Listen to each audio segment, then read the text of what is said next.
Well, hello there, folks, and welcome to what the first of what I hope will be many programs to come on this YouTube and other channels where I'm going to post this video. We're calling this segment, we're going to call it Fallout Theories and Madness, and I, of course, am your host, Welded Life. And let's just get right into it, I suppose, as we just talk about what exactly this is all about. And the Fallout Madness series is going to be basically a compository of new theories by me, as the one we're going to present today, or ones I find interesting online that are worth looking into to finding if there's validity to the theories. It could be anything as far as the games are concerned, because there's a lot of interesting stuff there, and I've found quite a bit of interesting stuff there myself. Especially when it comes to number two, the comparisons of the Fallout universe to our own. And number three, random garbage I find interesting about the Fallout games, because let's face it, they're a long-standing series, and there's a reason they're a long-standing series, and they have so much pull with the fans. Everybody's looking forward to the next game and when it's coming out. Honestly, even with the the uh, the flushable 76, although I found it individually, I found it entertaining. Um, I know there was people who had qualms with it, but nevertheless, let's jump right on in. This week's theory. The Institute of Fallout 4 are all synths. Now, this is, I was playing the game for some time, and I wasn't sure how to put this. I wasn't sure I heard some of the characters right, so I had to go back and play some clips of things certain characters had said, both in Fallout 3 and Fallout 4. And then had been watching other people's videos online about, is this character a synth? Is this character a synth? Who are the synths? So if you're just finding this video, you're probably wondering, what are we talking about? If you haven't played Fallout 4, there are things called synths. And if you've played Fallout 3, Fallout 3 is where it was first introduced. I could be wrong there. Well, there are three types of synths, or synthetic human.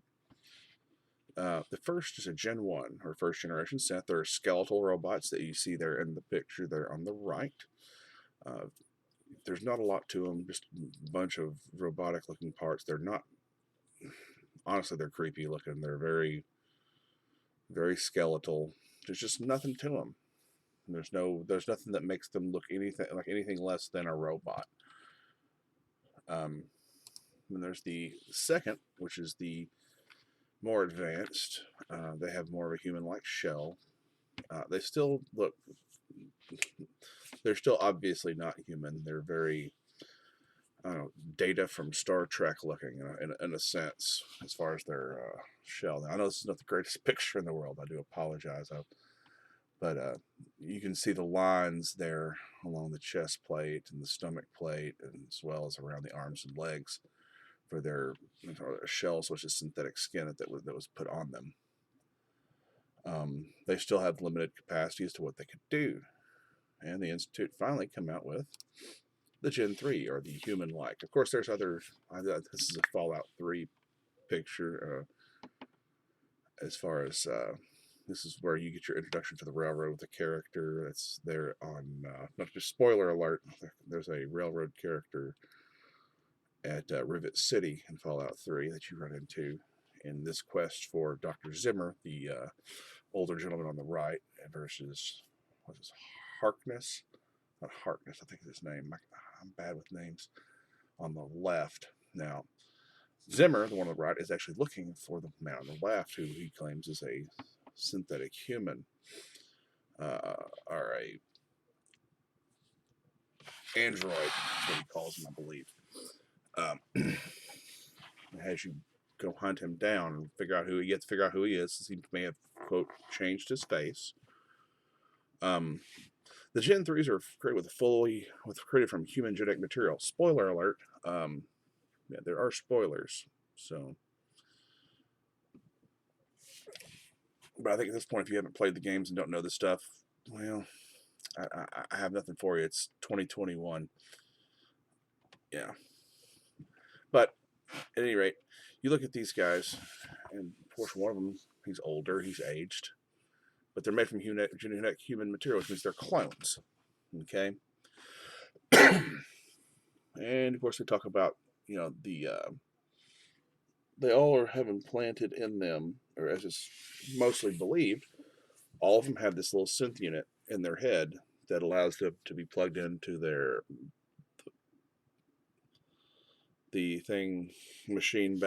machines to be mind wiped, which some of the synths, in order to escape the Institute, will have their minds wiped and just be put in random lives just to live, which is everything about their personality gets wiped away. Supposedly, it's like that person's gone forever. They don't remember anything. And of course, there's recall codes and stuff the Institute has implanted in them too. But the only way to get rid of those, of course, was the mind wipe. Of course, the Institute also mind wipes them to put them back in circulation. They use them basically like slaves, they on a couple of occasions refer to them as being machinery, like a toaster.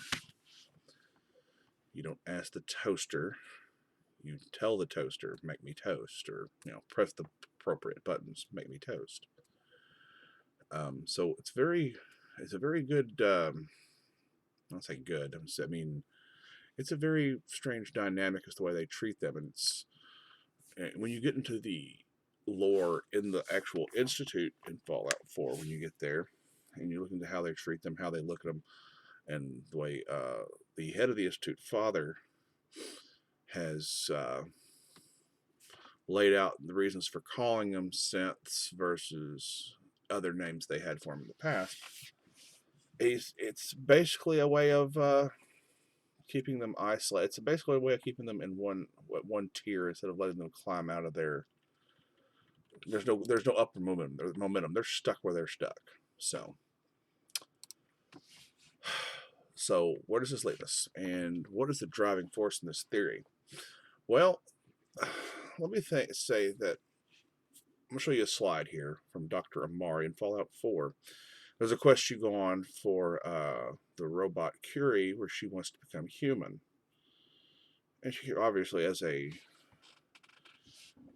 Miss Nanny bot, she can't be a human unless she has her personality transferred into something. But there's, as it's discussed, there's no real way to do that unless you have some way to bridge the gap between programming and the human mind. Even then, you'd have to have basically a blank slate. Oh, wait a minute, they do mind wipes.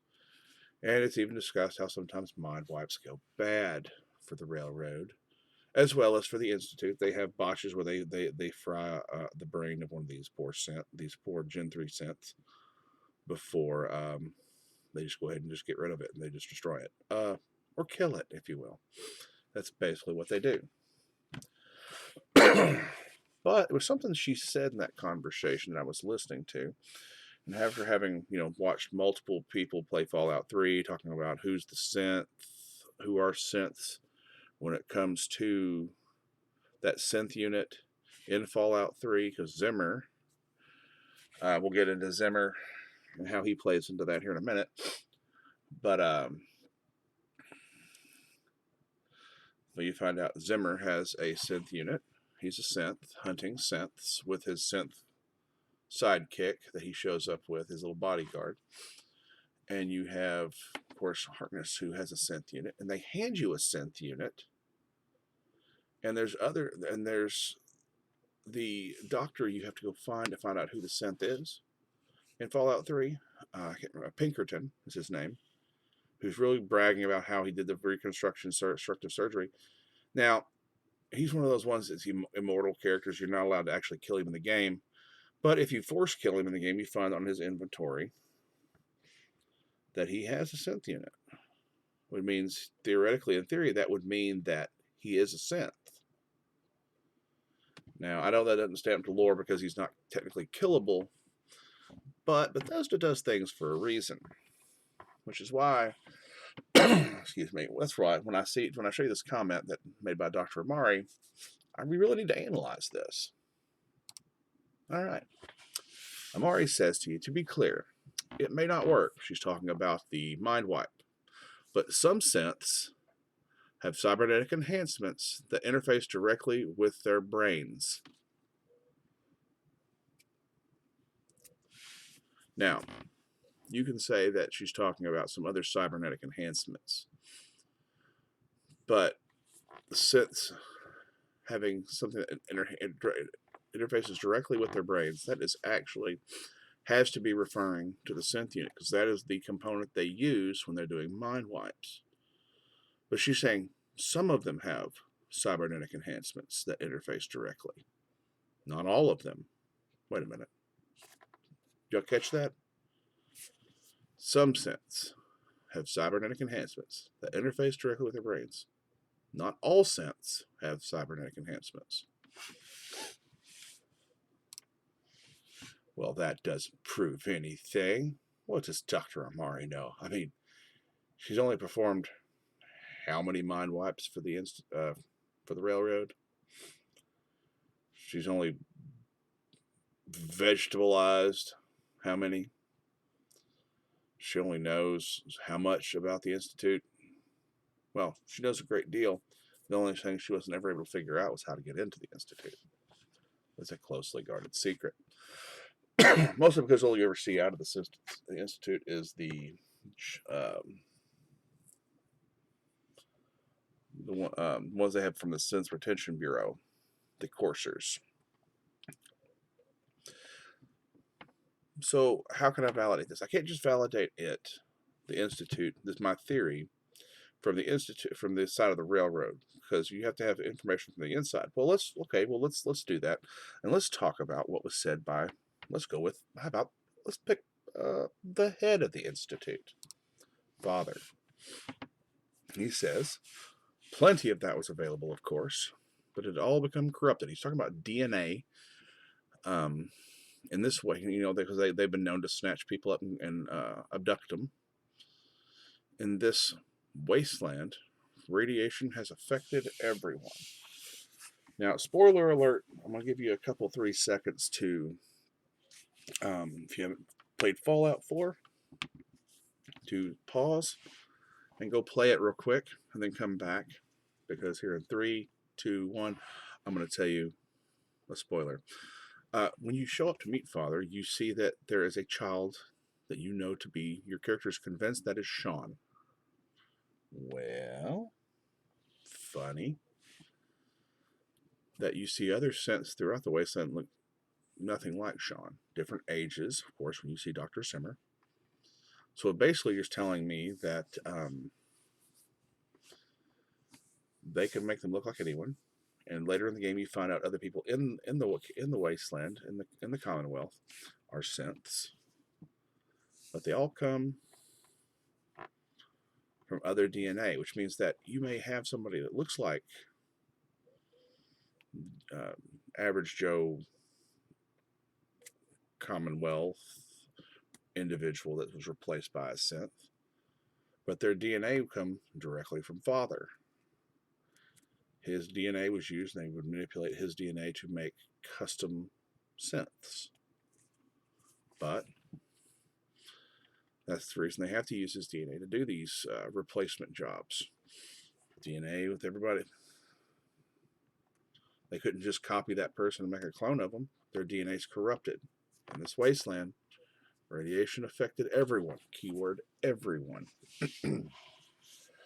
But where's that play into this? Okay. DNA corrupted. Needed a new source.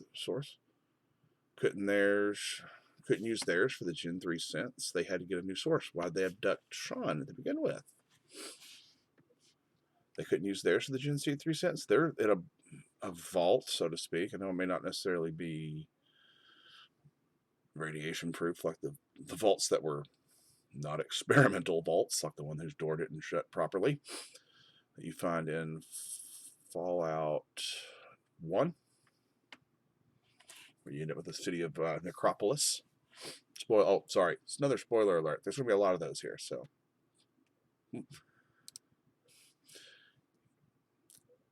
Even in their attempts to shield themselves from the world above, members of the Institute had been exposed, and another source was necessary. Okay, so another source was necessary. Even there, it shows right there their DNA was corrupted by the radiation. Through all their best efforts, which I'm sure caused slight mutations in their DNA, corrupting it from what they would have considered pure human DNA. You have that theme that happens not by accident with Bethesda amongst certain groups like the Enclave that were all about the purity of the human genome. The same can be said of the Institute, but they realize that they're the scientists, since they're a bunch of highly intelligent scientists working on, comes from the CIT, which is their version of MIT, Commonwealth Institute of Technology. They realized that their, of course, DNA was corrupted, and there's nothing they could do they had to have an outside source. But why? I mean, obviously they procreated, right? You can look at a deep standing timeline and know that they've been going for some time, at this point, 200 plus years. You're talking about Fallout 4, which is 10 years after Fallout 3, roughly.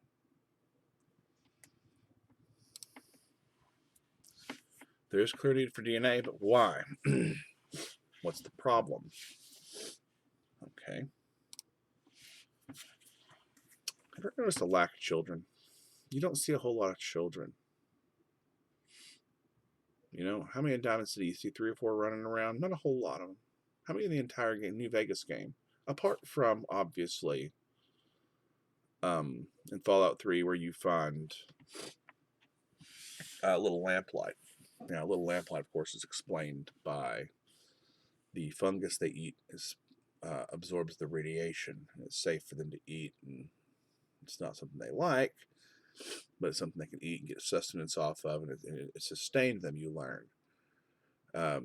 Possibly something that absorbs rads, which is something you find in Fallout 76, plant life, using plant life, certain plants to make anti-rad stuff, which is how they would do that. And it's how that was done in these games, as far as the post 2076 end of things. But, you know, let's talk about the Fallout world here. You know, you don't see a whole lot of kids running around. You have a few here and there, but, you know, if people are trying to rebound, and I know it's hard for them to do because of, you know, raiders, but once again, there's no raider children. You have the Pit DLC in Fallout 3, but you don't see a lot of kids, and even that in the Pit they talk about having an issue with kids. Spoiler, 3, 2, 1. Yeah, even in the Pit, the first child that's born there is born from a paladin who takes over the Pit, and is that because he's left behind in his power armor. And him and his wife, they have a kid that's going to be the cure for the disease that runs rampant in, well, what is the Pit, which is Pittsburgh. And it didn't take long for the Pit to devolve, you know, with all their Pittsburgh steel being the thing. You fall into 76 that there are people that came from the Pit, and it was already turning into a pit. But that's the Fallout world above ground with rads, and there are plenty of people for genetic diversity. Okay? Because you got to realize, when you have a lack of genetic diversity, there becomes genetic problems and genetic abnormalities. I think, who was it? There was actually a writer who wrote a fiction book about that. I can't remember what his name is off the top of my head. I had a whole book about that. The Bad Place, I believe it was. I think it was called The Bad Place. Dean Koontz, that's who it was. About a whole family with inbred and inbreeding, because that's what when you have that lack of genetic diversity down to a certain point, when everybody becomes family, it's no longer genetic diversity, it's inbreeding. There's genetic problems there that will come up. Just a matter of fact, it is what it is. But so you're talking about that with below ground, when you have irradiated, corrupted, mutated DNA, you have a limited gene pool, closed ecosystem here, folks, and the smartest scientists in the USA could muster in one college. The Institute, we're going sterile. DNA, we know that radiation can cause sterility. So that has to be the case. When you're talking about 200 years, that's how many generations, depending, 10 generations, maybe? I don't know. It depends. Okay, from day zero, you're talking about the average college student would have been 18, 20 years, under the freshman college student, 18 to 20 years old. And how fast are they going to reproduce? And that's another 20 years before, you have that next generation at age. And then the tree starts getting slimmer at that point, folks. But with radiation affecting the DNA, there's no telling what it would have done to future generations. Clearly, when you talk to people in the Institute, they're not dumb. And we know that they recruit, if you play the game, you actually go on a recovery mission to recruit a scientist from the outside. But once again, you're dealing with irradiated, corrupt, mutated DNA going into a limited gene pool. It may help things, but it's not going to fix the problem. So let's move forward here. At the start of let's talk about the history of it. It's 2178 to present day in Fallout 4. October 23rd, 27. I said 2076. I mean 2077. I apologize. The bombs fell October 23rd, 2077. So it's on Saturday.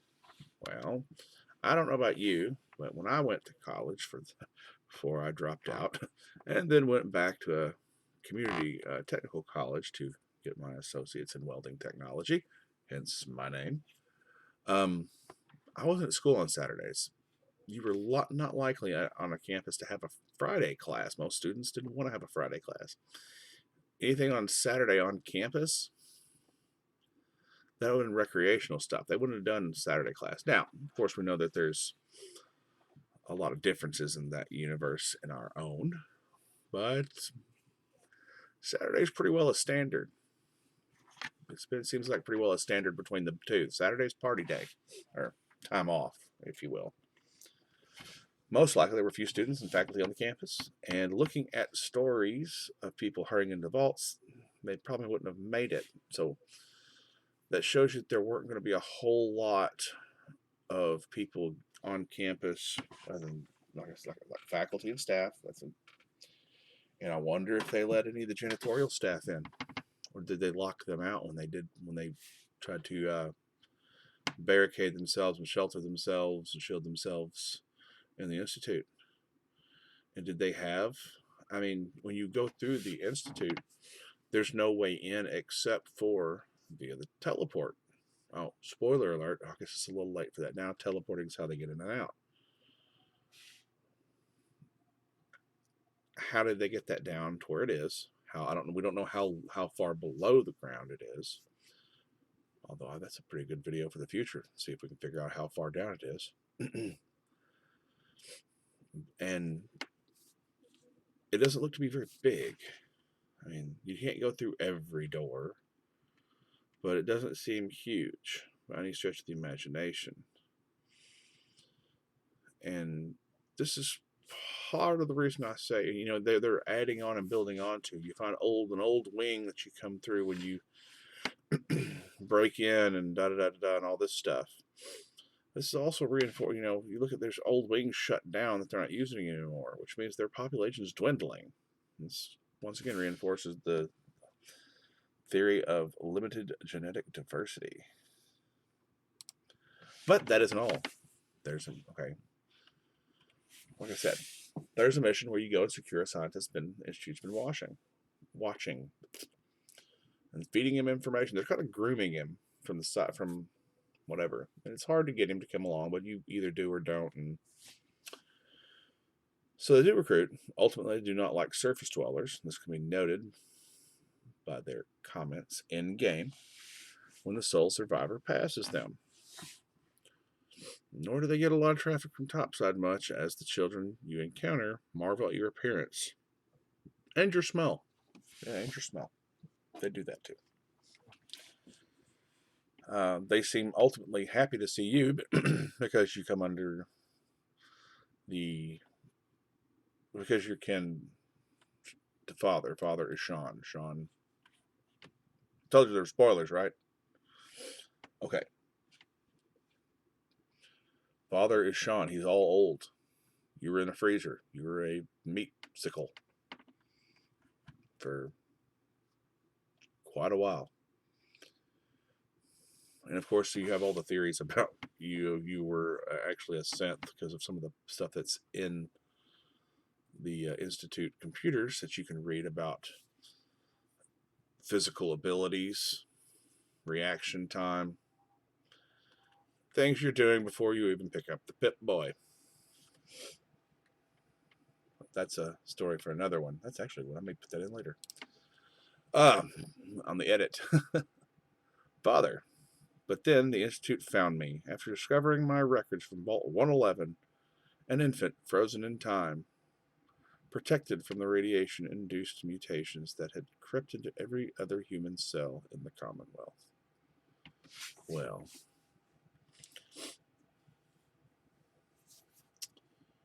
makes me wonder.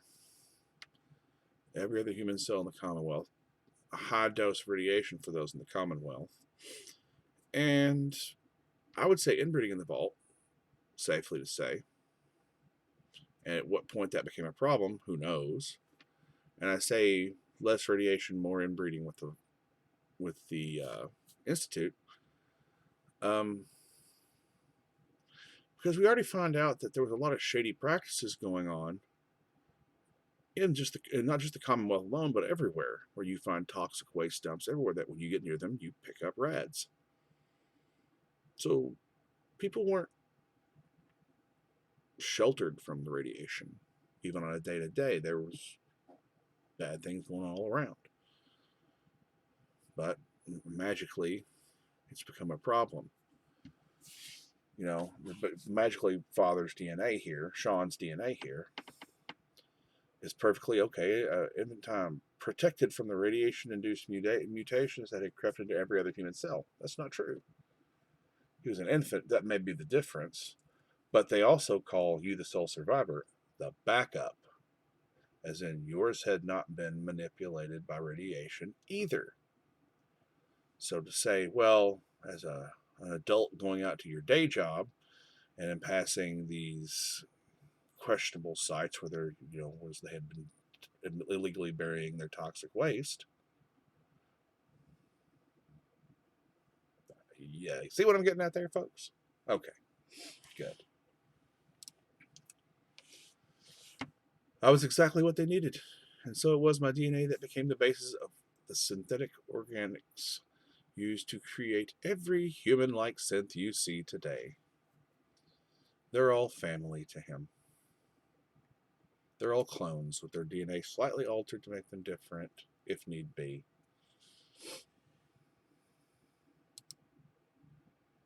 And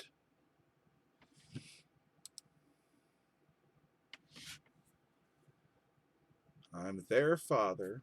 Through science, we are family. The sense, me and you. Well, what does that mean? Well, looking at all the evidence, I think it's a fair guess to say when you go into the SRB, when you tour the Institute, you learn that Dr. Zimmer is a synth. The synth, he's in charge of the SRB, the Synth Retention Bureau.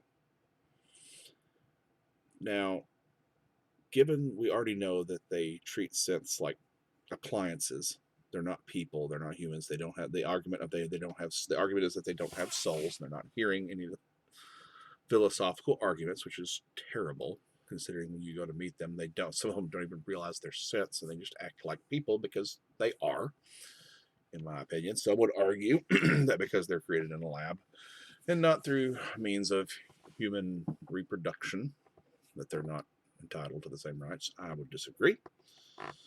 They are sentient, therefore, this is of course my opinion, they're sentient, therefore they deserve rights as other sentient beings enjoy.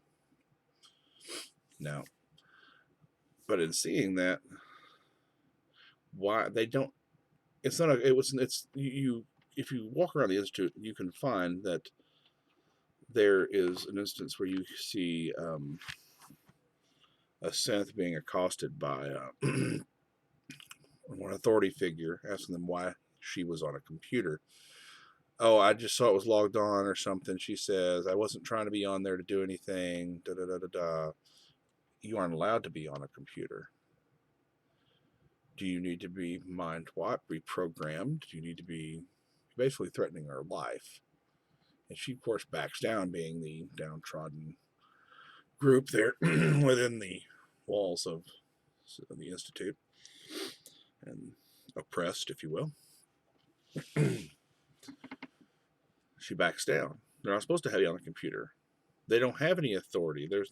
She doesn't get to talk with any kind of authority, as a matter of fact, to her aggressor.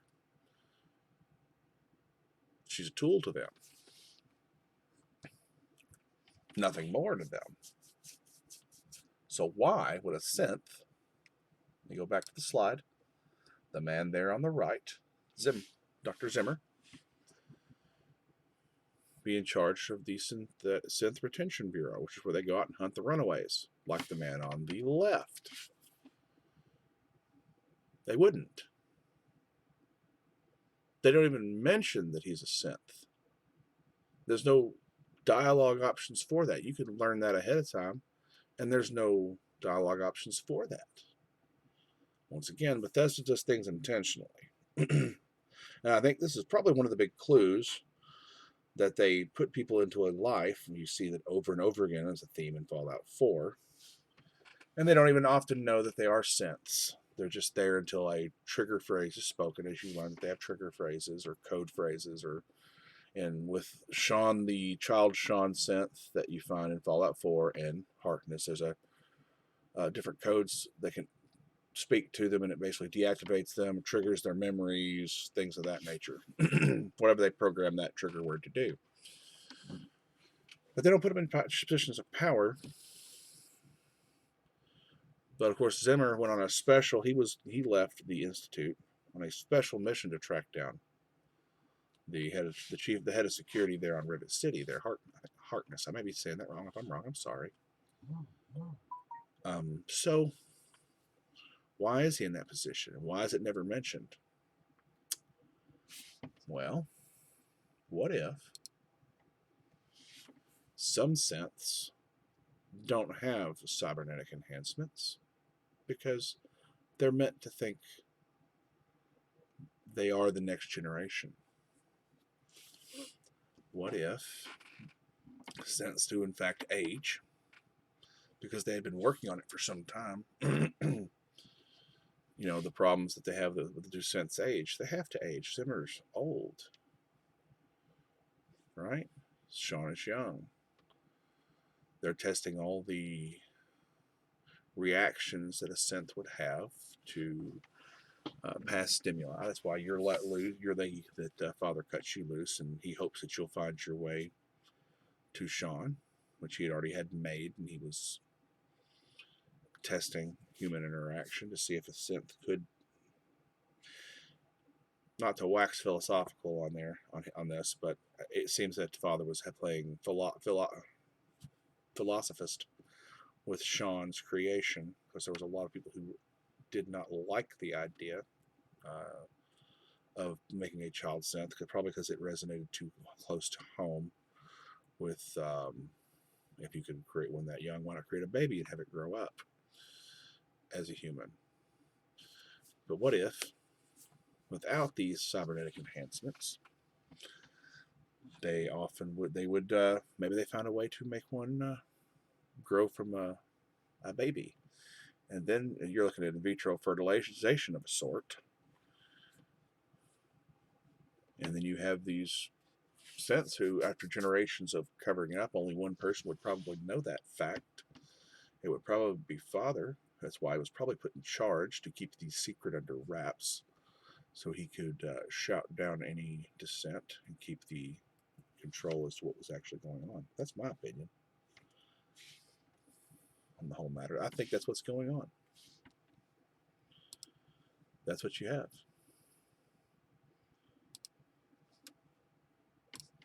And there you have it, folks. What do you think? The synths. All the Institute is a bunch of synths, with and without the synth component. What do you think? Like, follow, subscribe. I'll hopefully be making more of these videos. I've got another one coming out where I'm going to compare, hopefully compare today's modern our universe here with the Fallout universe, and a lot of very, let me tell you, these comparisons get a little on the creepy side if you're paying attention to politics, especially today. This is not I'm not trying to politicize anything and make any statement one way or the other, but there's a lot of comparisons going on right now that I was able to glean out of the Fallout games. It's rather creepy. Yeah, and it'll be a multi-parter on that one too. So tell me what you think, and I'll be posting more videos hopefully. Thanks for watching.